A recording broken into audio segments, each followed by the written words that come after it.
तुपाला इंग्रजीत काय म्हणतात? 99% लोकांना माहीतच नसतं तुपाला काय म्हणतात.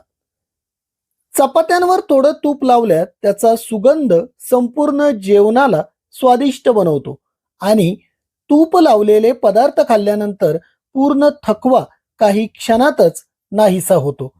भारतीय स्वयंपाकघरांमध्ये तूप फक्त चव वाढवण्यासाठीच नाही, तर परंपरा, आरोग्य आणि संस्कृती जपण्याची एक ओळख आहे. तूप खाल्ल्यानं त्वचा, केस चांगले राहण्यास मदत होते. याला क्लॅरिफाय बटर असंही म्हणतात. रात्रीच्या जेवणात तुपाचा समावेश केल्यास त्याचा सुगंध वाढतो आणि दिवसभराचा थकवा सुद्धा दूर होतो.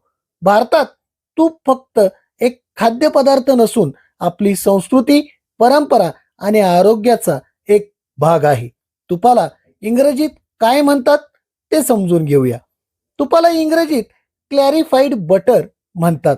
लोणी मंद आचेवर गरम करून पाणी आणि दुधाचा अंश काढून तयार केले जातं ते तूप. भारतीय संदर्भात याला तूप असं म्हणतात. हा शब्द संस्कृतातील घृत या शब्दापासून आला आहे, ज्याचा अर्थ आहे शुद्ध तूप.